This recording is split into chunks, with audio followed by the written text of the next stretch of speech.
On va continuer de parler du secteur aérien avec vous, Christine Ourmière-Widener. Bonsoir, vous êtes la toute nouvelle directrice du pôle aérien du groupe Dubreuil. French Bee a opéré son premier vol il y a 7 ans, jour pour jour, le 11 septembre 2016. 2 ans plus tard, en 2018, la ligne Paris-Papeete voyait le jour. Quel bilan faites-vous de ce Paris-Papeete ? Bonsoir.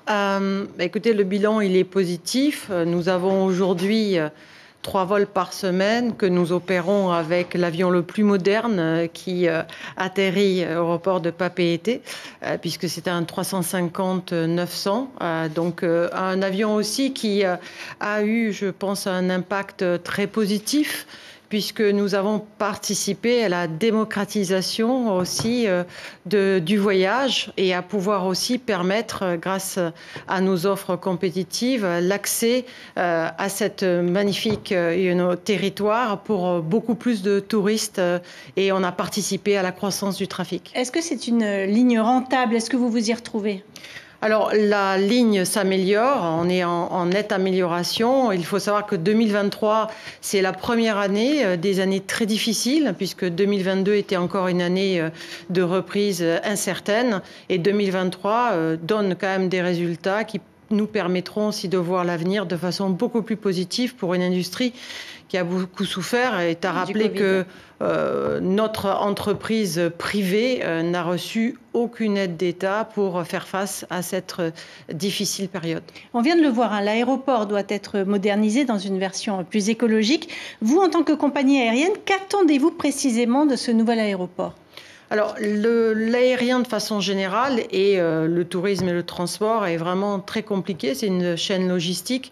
Nous attendons des infrastructures qu'elles participent non seulement à la régularité et à l'offre que nous proposons, particulièrement l'expérience client. Quelles sont les difficultés que vous rencontrez actuellement ?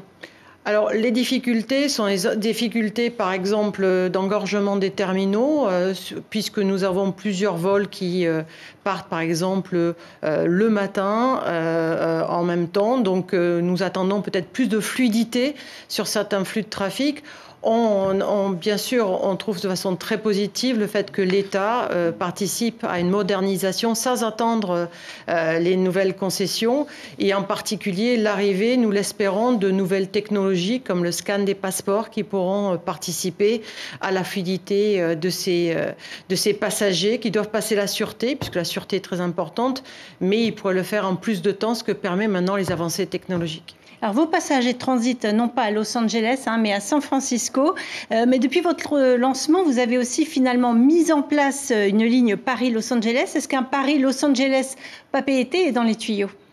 Alors, on étudie tous les jours les possibilités. Vous savez, c'est une industrie très compétitive. Aujourd'hui, on n'a pas encore décidé de lancer une connexion via Los Angeles. Il faut le dire, la connexion via San Francisco fonctionne très très bien. Nous faisons aussi d'autres routes aux États-Unis, comme San Francisco-Paris, mais aussi Miami en supplément Los Angeles et New York. Merci beaucoup, Christine Ourmière-Widener. Je rappelle que vous occupez le poste de directrice du pôle aérien du groupe Dubreuil. Merci beaucoup. Merci.